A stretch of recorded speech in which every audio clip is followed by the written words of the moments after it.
ముఖ్యమంత్రి Revanth Reddy hot comments చేశారు. మంత్రులకు శాఖల కేటాయింపుపైన ఫస్ట్గా రియాక్ట్ అయ్యారు. తన వద్ద ఉన్న శాఖలపైనే కొత్త మంత్రులకు కేటాయిస్తానని, పాత మంత్రుల శాఖల్లో ఎలాంటి మార్పు లేదన్నారు ముఖ్యమంత్రి రేవంత్ రెడ్డి. అయితే ఇక్కడ హోం మంత్రిత్వ శాఖని డిమాండ్ చేస్తూ ఉన్నారు బట్టి విక్రమార్క. సో కాబట్టి ఆయనకు హోం మంత్రిత్వ శాఖ ఇస్తే ఆల్రెడీ విద్యుత్ ఉంది, ఆర్థిక శాఖ ఉంది, కాబట్టి కీలక శాఖలను వర్తిస్తున్నటువంటి బట్టి విక్రమార్క హోం మంత్రిత్వ శాఖను డిమాండ్ చేయడంతో కొంత మార్పులు ఉంటాయనే భావన అందరిలో కలిగింది. అందరం కూడా అదే ఎక్స్పెక్ట్ చేశాం. కానీ ఎప్పుడైతే ముఖ్యమంత్రి రేవంత్ రెడ్డి చాలా స్పష్టంగా నా దగ్గర ఉన్నటువంటి శాఖలనే కొత్త మంత్రులకు ఇస్తాము, కానీ పాత మంత్రుల శాఖలో ఎలాంటి మార్పు లేదు అని మాట్లాడుకొచ్చారు. బట్టికి ఒక రకంగా శాఖని చెప్పాలి. సో ప్రస్తుతం మున్సిపల్, క్రీడా, విద్యతో సహా హోం మంత్రిత్వ శాఖ కూడా 11 కీలకమైన శాఖలు కూడా ముఖ్యమంత్రి రేవంత్ రెడ్డి దగ్గరే ఉన్నాయి. అయితే వాకిడి శ్రీహరికి హోం శాఖ ఇచ్చే అవకాశం ఉంది. సో వివేక్కి స్పోర్ట్స్ శాఖ ఇచ్చే ఛాన్స్ ఉంది. ఢిల్లీ నుంచి వచ్చిన తర్వాత తెలంగాణ, కర్ణాటకలో విజయవంతమైనటువంటి ఆ కులగణన వివరాలు పంచుకోవడానికే వచ్చారని చెప్పి ఢిల్లీకి వెళ్ళిన తర్వాత ముఖ్యమంత్రి రేవంత్ రెడ్డి విషయాన్ని చెప్పుకొచ్చారు. ఆ తర్వాత అడ్లూరు లక్ష్మణ్ కుమార్కి ఎస్సీ సంక్షేమ శాఖకు సంబంధించి కేటాయించే అవకాశం కనబడుతోంది. నేను అధికారంలో ఉన్నన్ని రోజులు కేసీఆర్ కుటుంబాన్ని కాంగ్రెస్లోకి నో ఎంట్రీ అన్నారు. అయితే నేను అక్కడ ఈ విషయం ఎందుకు పంచుకున్నారో తెలియదు, కానీ కాంగ్రెస్లోకి కవిత వస్తుందా, కవితకి కేసీఆర్కి విభేదాలు మొదలయ్యాయి, కవితకి కేటీఆర్ విభేదాలు ఉన్నాయి, కవితకి హరీష్ రావు విభేదాలు ఉన్నాయి. సో కాంగ్రెస్లోకి కవిత రాబోతున్న చర్చ రావడంతో ఆయన ఈ రకమైన సమాధానం ఇచ్చారు. తెలంగాణకు కేసీఆర్ కుటుంబం సభ్యులే శత్రువులు అన్నారు. కాళేశ్వరం పైన 2 రోజుల్లో అన్ని విషయాలు చెబుతానన్నారు.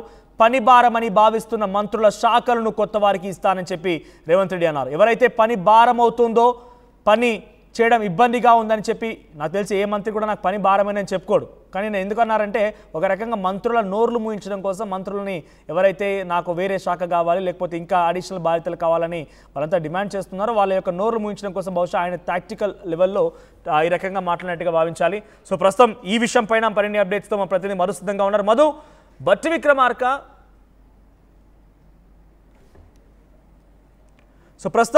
బట్టి విక్రమార్క హోం మంత్రిత్వ శాఖని డిమాండ్ చేయడంతో ముఖ్యమంత్రి రేవంత్ రెడ్డి ఆ వ్యాఖ్యలకి, ఆ డిమాండ్కి చెక్ పెట్టే ప్రయత్నం చేశారు. సో బట్టి విక్రమార్క హోంశాఖ డిమాండ్ చేస్తున్నారు. ఇప్పటికే కీలకమైనటువంటి విద్యుత్ శాఖ ఆయన దగ్గర ఉంది. విద్యుత్ శాఖతో పాటుగా మరొక వైపుగా అటు ఆర్థిక శాఖ కూడా ఉంది. కీలకమైన శాఖను నిర్వర్తిస్తున్నారు బట్టి విక్రమార్క.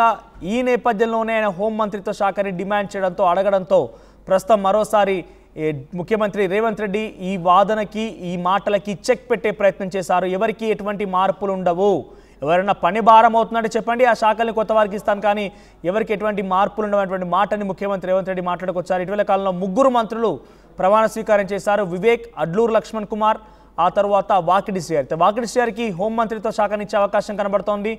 అటు అడ్లూరు లక్ష్మణ్ కుమార్కి ఎస్సీ సంక్షేమ శాఖని ఇచ్చే అవకాశం కనబడుతోంది. ఆ తర్వాత వివేక్ వెంకటస్వామికి స్పోర్ట్స్ లేదా కార్మిక శాఖని కేటాయించే అవకాశం కనబడుతోంది.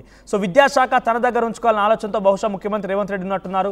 సో అందుకే ఆయన విద్యాశాఖను ఎవరికి కేటాయించడం లేదు. ఆ తర్వాత వచ్చేటువంటి 3 మంత్రిత్వ శాఖలు కూడా రాబోతున్నాయి. కాబట్టి ఆ మంత్రిత్వ శాఖలను ఫుల్ఫిల్ చేసిన తర్వాత బహుశా వాళ్ళకి ఈ విద్యాశాఖని కేటాయించవచ్చు అనే ఆలోచనలో ఉన్నారట బహుశా. ఎందుకంటే ప్రస్తుతం తన దగ్గర ఫుల్ పవర్స్ ఎవరికి వాళ్ళని ఆలోచన లేరు ముఖ్యమంత్రి రేవంత్ రెడ్డి. ఇక్కడ హోం మంత్రిత్వ శాఖ కూడా అనేక రకాలుగా అనుమానాలు కొనసాగుతున్నాయి. హోం మంత్రిత్వ శాఖ కూడా ఎవరు కేటాయించాలనే ఆలోచన పైన ఆయన పెద్ద ఎత్తున నిమగ్నమైనట్టు తెలుస్తోంది. సో ప్రస్తుతానికి ముఖ్యమంత్రి రేవంత్ రెడ్డి ఢిల్లీ వేదికగా ఈ వ్యాఖ్యలు చేసుకొచ్చారు. మరోవైపుగా కాళేశ్వరం విచారణ కమిటీ కూడా ఈరోజు కేసీఆర్ని విచారించింది. ఈ విషయంలో కూడా ఆయన అడిగినప్పుడు కాళేశ్వరం విచారణ గురించి, కాళేశ్వరం గురించి పూర్తి అప్డేట్స్ నేను త్వరలోనే అందిస్తాను అనేటువంటి మాటని ఆయన చెప్పినట్టు తెలుస్తోంది. సో ఓవరాల్గా ముఖ్యమంత్రి రేవంత్ రెడ్డి చిట్చాట్లో సంచలన వ్యాఖ్యలు చేశారు. సో పాత మంత్రులకి ఎటువంటి మార్పులు ఉండవు, కొత్త మంత్రులకి నా దగ్గర ఉన్నటువంటి కీలకమైన శాఖలనే కేటాయిస్తానని చెప్పి ఆయన మాట్లాడారు. సో రేవంత్ రెడ్డి వద్ద హోం, మున్సిపల్, క్రీడలు, విద్యతో సహా 11 కీలక శాఖలైతే ఉన్నాయి. సో దీంట్లో అటు వాకిటి శ్రీహరికి హోం శాఖని కేటాయించే అవకాశం కనబడుతోంది. వివేక్కి స్పోర్ట్స్ శాఖనిచ్చే అవకాశం కనబడుతోంది. ఆ తర్వాత మరోవైపుగా అడ్లూరు లక్ష్మణ్ కుమార్కి ఎస్సీ సంక్షేమ శాఖని కేటాయించే అవకాశం కనబడుతోంది. సో ప్రస్తుతం ఢిల్లీ వచ్చింది కూడా తెలంగాణ, కర్ణాటక రాష్ట్రాల్లో కులగణ వివరాలను పంచుకోవడానికి వచ్చానని చెప్పి రేవంత్ రెడ్డి అంటున్నట్టుగా తెలుస్తోంది. నేను అధికారంలోకి ఉన్నన్ని రోజులు కేసీఆర్ కుటుంబానికి కాంగ్రెస్లోకి నో ఎంట్రీ బోర్డు అన్నారు. తెలంగాణకు కేసీఆర్ కుటుంబ సభ్యులే శత్రువులను కూడా మాట్లాడుకొచ్చారు ఆయన. కాళేశ్వరం పైన 2 రోజుల్లో అన్ని విషయాలు చెప్తానని చెప్పి రేవంత్ రెడ్డి మాట్లాడి తెలుస్తోంది.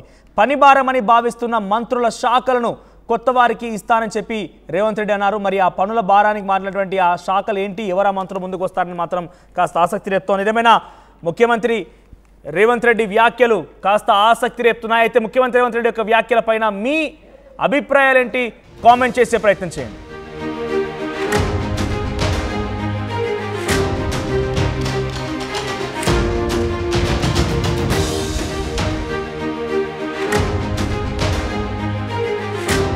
ప్రపంచంలో ఏ మూల ఏ క్షణం ఏం జరుగుతుందో వేగంగా తెలుసుకోవడానికి తొలి వెలుగు వాట్సాప్ ఛానల్ ని ఫాలో చేయండి.